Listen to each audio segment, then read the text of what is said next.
বাকারার 276 নম্বর আয়াতে আল্লাহ বলেন, ইয়ামহাকুল্লাহুর রিবা ওয়া ইউরবিস সাদাকাত। আল্লাহ তাআলা সুদকে মিটায়া দেয়, সুদকে ধ্বংস করেন, সদকাকে আল্লাহ বাড়ায়া দেয়। একটা কথা আগে বুঝেন, বলেন তো সুদে আমাদের চোখে মানুষের সম্পদ কমে না বাড়ে? বাড়ে। আল্লাহ তাআলার কাছে কমে। যাকাতে আমাদের চোখে সম্পদ কমে না বাড়ে? কমে। 40 ভাগের 1 ভাগ যাকাত দিলেন, 39 ভাগ আছে, 1 ভাগ কমে গেল। 100 টাকার মধ্যে 2.5 টাকা যাকাত দিলেন, 97.5 টাকা রয়ে গেল। এই যে যাকাতে টাকা কমে, সুদে বাড়ে। আল্লাহ বলে তোমাদের চোখে সুদ বাড়ে, আমার কাছে কমে। যাকাত তোমাদের চোখে কমে, আল্লাহর কাছে বাড়ে।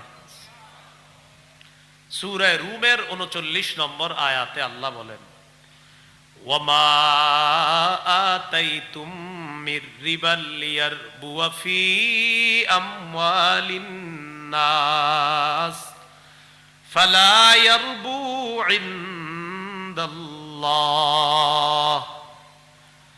মানুষের সম্পদ বৃদ্ধি হওয়ার জন্য যে সুদ তোমরা মানুষকে দাও, ফালা ইয়ারবু ইনদাল্লাহ, এটা আল্লাহর কাছে বাড়ে না।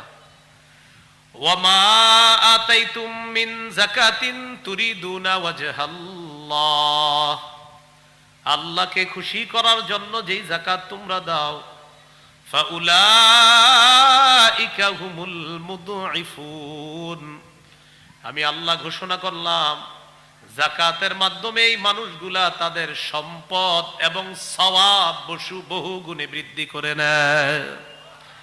যাকাত দিলে টাকাও বাড়ে, সওয়াবও বাড়ে। সুদে এটা আল্লাহর কাছে বাড়ে না, এটা আরো কমে। আল্লাহর কথাই চূড়ান্ত সত্য কথা।